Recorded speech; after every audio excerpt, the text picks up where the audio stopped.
Adrian here, 34 years old, and ever since I could comprehend the meaning of the word, I've been the go-to guy for all things related to fixing in my family. You know the one who calmly steps in with the cash when things go wrong, who mediates disputes, and who is there for you no matter what. I've spent a lot of time playing that part, not because I was seeking any sort of acknowledgement or reward, but because I truly thought it was how families operated. Especially in that moment, you were there for each other even when it was inconvenient. I still hold on to that belief, even though I was always the one pushed to the side, the extra in every family portrait, clipped out of the shot while my younger sister Emily took center stage, flanked by our parents like the sun we all revolved around. From the beginning, Emily has been the favored child. The family story has revolved around her achievements, from ballet performances to grades to college acceptances to relationships, ever since she was a tiny girl. Jordan was a member of an aristocratic family with a powerful last name, and her engagement to him was akin to a coronation. In an instant, winning him over became the only thing that mattered. My mother was ecstatic. She waxed poetic about relationships, the significance of our wedding as a statement, and the necessity of proving to ourselves and our family that we could keep up. I kept to myself, nodding in agreement and offering assistance wherever I could. There was no use in causing a stir, in my opinion. Not to brag or ask me to be in the wedding party, but since Emily required my help with the venue deposit, I was the first person she contacted upon learning of the engagement. As she put it, it's simply to secure the date. You'll receive your money back because Jordan's parents are paying the rest. I was never asked whether I was okay by her. I was always flush with cash, so she knew that. I foolishly sent her $8,000 that very night. A last-minute alteration occurred with the caterers. It seems the first vendor wasn't high enough. At 10 o'clock at night, she sobbed when she contacted me, claiming that Jordan's mother had threatened to relocate the event to a country club if the cuisine did not meet their expectations. I paid the additional $4,500 that was needed. Prior to the ceremony's audio setup, there was the photographer, the florist, and some discussion about how string quartets require specialized microphones. The wedding began to take on a more royal theme as time went on, much beyond anything Emily had originally envisioned, and I found myself footing the bill. I didn't give it a second thought until I overheard my mom boasting on a family conference call. She continued gushing over Emily's good fortune, the generosity of Jordan's family, their true come-through, and the incredible gift they were bestowing onto her daughter. I hung around, hoping someone would bring me up. Nobody did. Silence eluded me. That hush eventually became the norm. None of the tastings, dress fittings, or rehearsal dinner preparations included me. Mom was ambiguous when I asked her questions. At one point, she clarified that it was only for the immediate family. Adrian, you wouldn't appreciate these things if we did it again. It's completely fruitless. Being in it for the plaudits wasn't my motivation, so I told myself I didn't care. It was painful, though. I received a text message 2 weeks prior to the wedding. It was my mom's cold, clinical message: no call, no chat. You've decided not to attend the wedding. Your in-laws from Emily's side advise you should skip this one. There is no animosity. It took a whole minute of staring at my phone for it to register. I took it as a joke, as if someone were trying to tell me I didn't have to wear a suit in a strange, insensitive way. But no. I gave her a ring. Without making any stops. Emily, I dialed. The same. Each of them received a text message from me. Completely non-existent. I received a follow-up from Mom 3 hours later. Kindly adhere to their preferences. It's not about you. Is it not intimate? After that, I sat in the dark for long with my phone still in my hand, going over every dollar I had contributed, every occasion I had been left out of, and every time I had ignored that uneasy feeling in my gut. The first time Emily took out a loan from me, I recalled. She had fallen behind on her rent and was just 20 years old. I was completely unfazed. Another example is when our dad needed a new water heater but his paycheck from his seasonal work hadn't arrived yet, so I ended up paying for it. I reflected on all the birthdays I celebrated alone due to their absence, busyness, or forgetfulness. You truly are the glue that holds our family together, you know, and I couldn't help but think about my aunt's voicemail from last year. I couldn't even hold my own as a photo backdrop, which is funny. My response was a simple "copy that" to the text. Quiet agreement, without arguing, guilt, or pleading for inclusion.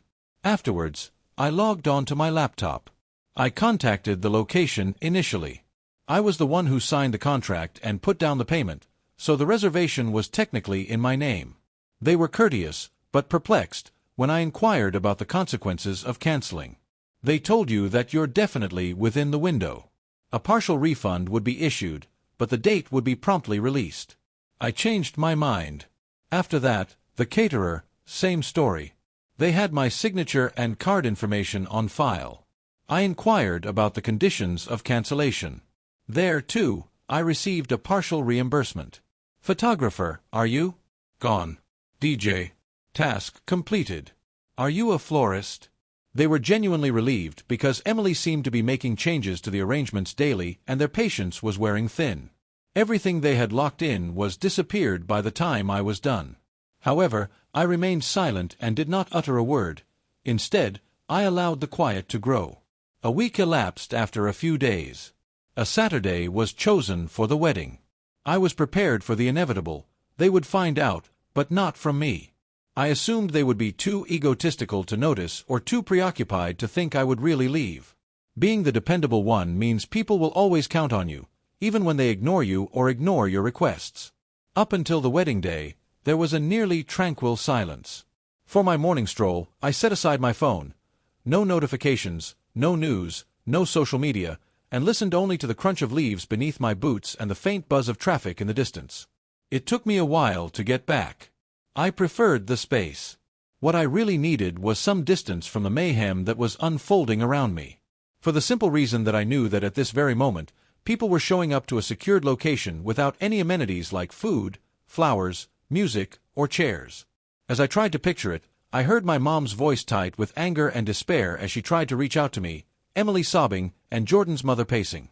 There were 67 missed calls, 43 messages, and 6 voicemails waiting for me when I came home. The phone was shaking uncontrollably. My mom sent the most important message first. Adrian, what are you doing?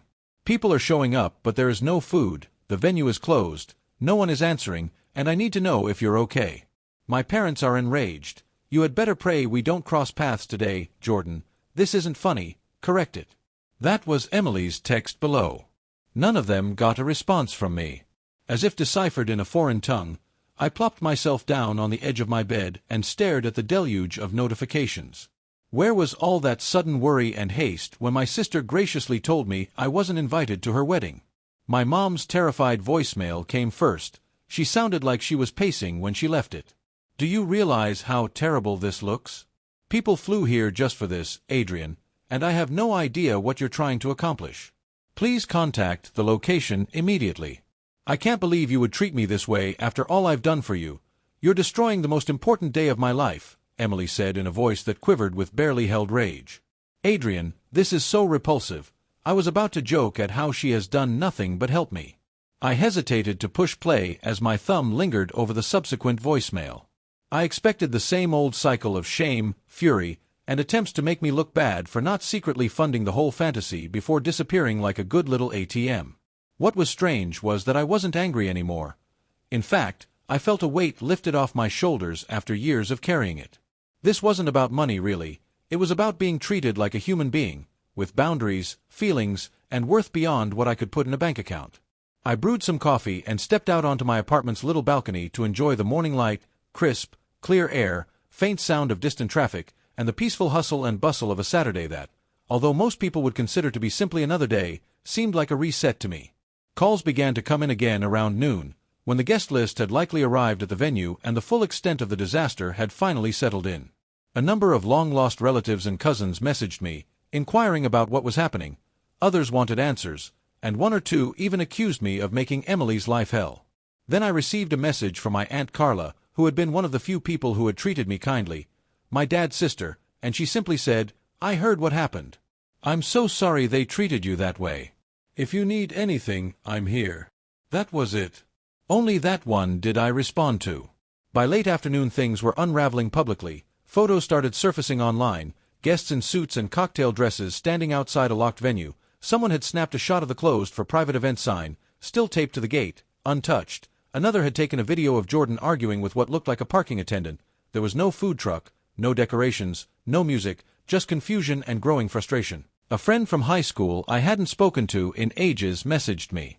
A link to a Facebook post from one of Jordan's relatives. It was a long, angry rant about entitled families, about how some people clearly can't handle hosting a real wedding, and how certain people had sabotaged a beautiful day because they couldn't stand not being the center of attention. I didn't even bother replying, let them build whatever story they needed to feel righteous. But then around 5:12 p.m. my phone rang again. This time I answered. It was Mom Adrian, she said, her voice thin and hoarse. We need to talk. There was no warmth in her tone, just urgency, maybe even desperation. I stayed quiet. We're at the hotel now, she continued. Emily is hysterical. Jordan's parents are furious. This is a disaster. You can't just vanish and leave us like this. Why would you do something so cruel? I exhaled slowly, gripping the phone tighter than I needed to. You said I wasn't invited, I said calmly. I respected that. That's not what I meant, she snapped. You knew this wasn't personal. It was personal to me. There was a pause, a long one. I could hear muffled voices in the background, maybe Emily shouting, maybe someone crying. Then Mom said, you didn't have to destroy everything. I didn't destroy anything, I replied.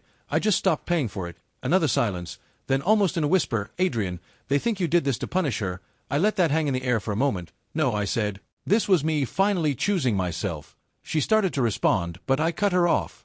Mom, I didn't say anything when you left me out of everything. Not the tasting, not the rehearsal dinner, not even a seat at the wedding. I gave money, I gave time, I gave support. And in return I got a text telling me I was an inconvenience to be removed. That wasn't me. You signed your name to it. She fell quiet again. You don't get to decide when I matter and when I don't, I said. You don't get to use me like a resource and then toss me out like clutter. I'm your mother, she said softly, and I'm your son, I replied. Funny how that only seems to matter when I'm footing the bill. Her voice broke a little after that. Adrian, what are we supposed to do now? I didn't answer right away. I just stared out at the city skyline, watching the sun dip behind the buildings, the sky turning that deep gold that always made me feel both small and grounded. Finally I said, I don't know, Mom, but I won't be your safety net anymore. Then I hung up. I knew that was only the beginning, that there would be fallout, that Jordan's family would escalate, that Emily would scream, that Mom would spiral. I knew the story they'd tell about me, the villainous older brother who ruined the fairy tale. But for once I didn't care. I had finally drawn a line and the real reckoning hadn't even begun. The calls didn't stop. They slowed, sure, morphed from full-on panicked ring storms to quieter, more strategic attempts, but they didn't stop. Jordan's dad left me a voicemail the next day. Calm, cold. Something about legal ramifications and breach of verbal agreement. It was funny in a bitter kind of way. I could practically hear the golf club in his hand as he dictated it, like I was some underperforming vendor, not a human being who'd personally bankrolled the fantasy his son married into. I didn't respond. I didn't flinch either. Let them sue me for canceling things I paid for, under my name, with my card. Let them explain to a lawyer how they uninvited the man who funded the entire operation, then assumed he'd still show up, silent, invisible and obedient, like a check that signs itself. I spent the following week off social media, off family chats, off everything. I needed air, I needed distance. I stayed local, hit the gym in the mornings, read in cafes, walked longer routes home. No one recognized me, and I liked it that way. It felt clean, like I was rinsing off years of built-up residue, shedding the identity they'd carved out for me, the bank, the background brother, the silent son. But silence has a shelf life, and on the 6th day after the wedding imploded, that silence shattered. It was evening. I had just sat down with a plate of takeout when my buzzer went off. I wasn't expecting anyone. The building has a camera at the front door, so I flicked on the screen, already half expecting a delivery person who got the wrong apartment. It was Emily, hair up in a messy bun, makeup smudged, arms crossed tightly against her chest like she was holding herself together with sheer willpower. Her phone was clutched in one hand, screen still lit, as if she'd been rereading something over and over again. I didn't move. She rang again, then a third time. Then she looked up at the camera. Adrian, she said, her voice barely audible through the speaker. I know you're watching. I stayed frozen. I didn't know what I felt. Not anger exactly, and not sympathy either, just a slow, churning mix of confusion, detachment, and something sharp I couldn't quite name. I need to talk to you, she said, her voice cracking slightly. Please. After a moment I pressed the button. The door clicked open. A few minutes later she was standing in my hallway, arms still crossed, eyes darting around like she didn't quite recognize the space. I didn't offer her a seat. I didn't offer her water. I just leaned against the wall and waited. She didn't speak right away, just looked at me. You really did it, she finally said. Almost in awe. I said nothing. You actually canceled everything. Yep, you didn't even tell us. You told me I wasn't welcome. Her mouth twitched. I couldn't tell if it was frustration or guilt. That wasn't me, that was Mom. You didn't stop her. She opened her mouth, closed it again. It wasn't like I could. You could have called me, you could have texted, you could have said, Adrian, I want you there, but you didn't." She looked down. I thought you'd show up anyway." That stung more than I wanted to admit. Not because I had considered it, I hadn't, but because it confirmed something I'd long suspected. They didn't see me as a person with limits. Just a guarantee, the guy who shows up, pays up, shuts up. "Did you ever even plan to pay me back?" My voice had gotten louder, so I asked, "Emily, why are you here?" When she took a while to respond, I realized it was a simple, honest, and terrible question, and I let out a long breath. There was a long, heavy silence between us as she glanced up at me. I couldn't help but notice the subtle twitch in her jaw, which could have been a sign of stress, shame, or stubborn pride fighting not to break. She appeared smaller, not in stature but in presence. The girl who used to be the center of attention wherever we went, the one who could turn heads and wield attention like a spotlight, now stood before me, diminished, not defeated, but real. "Do you regret it?" "What, the wedding?" I inquired, and she recoiled in fear. "Okay." She finally stepped forward as if to say something more, but her phone buzzed. She glanced down at it, eyes scanning whatever message came through, before looking up again. "Jordan's family thinks you're unstable," she said almost casually. "Let them, you're not going to defend yourself," she added. And that was the closest I was going to get to an apology. The text. I nodded once. She raised an eyebrow and said, "Why not?" I just shrugged because I don't have anything to give them anymore. Not to you, not to my parents, and certainly not to anyone else who treated me like a walking wallet. Emily retreated a little, her arms drooping slightly. "Was that all? Are you finished?"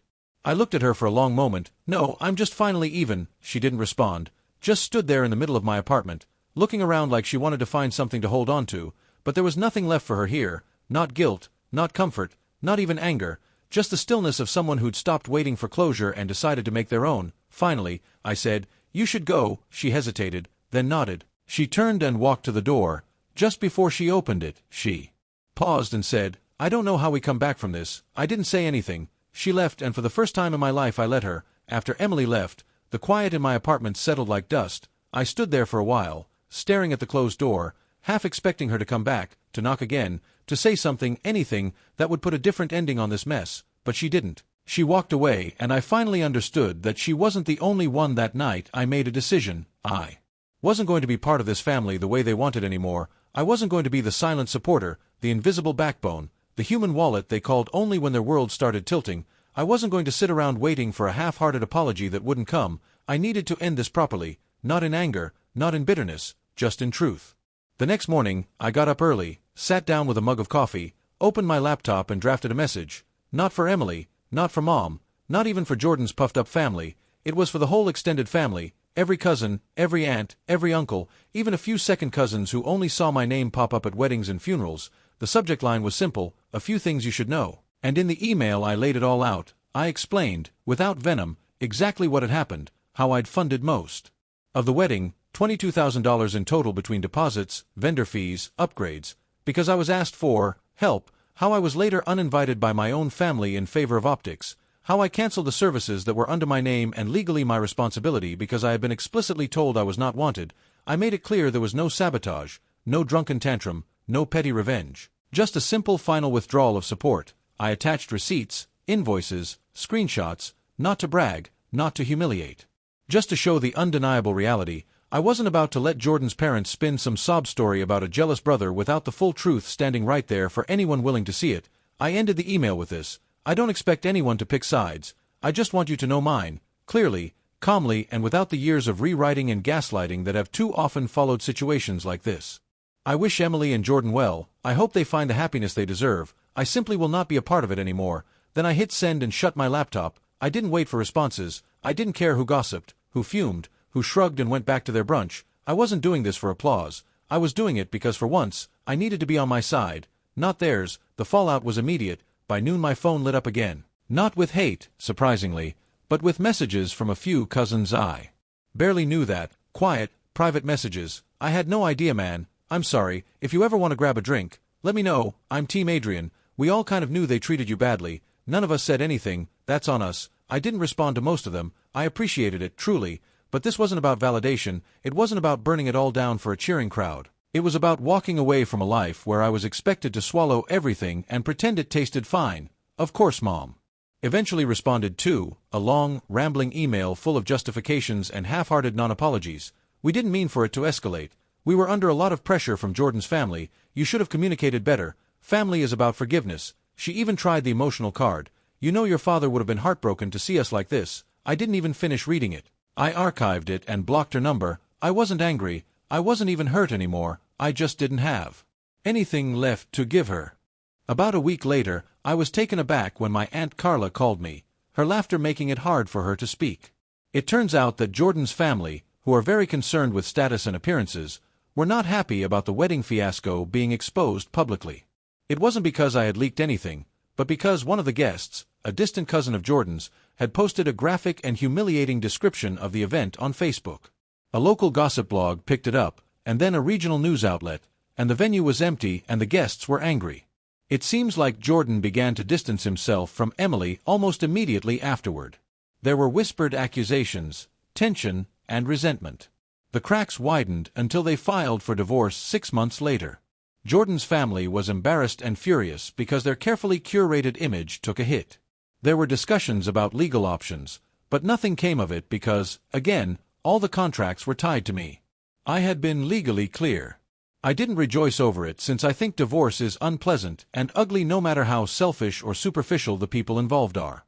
However, in my own thoughts, I couldn't deny a reality. Their marriage had been founded on deceit, entitlement, and sand, and when the floodwaters eventually swept in, they were surprised to discover there was no solid ground beneath them. Regarding myself, I proceeded. I left my hometown and took a job in a place where no one recognized me as Emily's brother or the helpful one. A new life, tinier, quieter, and completely mine, was born from my efforts. When I stopped acting in a robotic fashion, responding to calls that came only when someone needed help, and making excuses for those who wouldn't reciprocate, I began to live life to the fullest. I went on adventures, started taking pictures, and met people who accepted me for who I was rather than my abilities. Occasionally, in the wee hours of the morning, my thoughts would wander to my former relatives, and I would ponder whether they ever fully grasped the reasons for my departure. I would imagine them huddled around the Christmas table, a noticeable chair absent, and secretly discussed how much I had changed, how distant I had grown. Perhaps that is so. More probably, though, they merely substituted my quiet for me. Whatever the case may be, that kind of family is masterful at rewriting history. This time, it wasn't because they gave me permission. I took it, and now I'm free. I was no longer their ghost to summon. That was the end of it for me.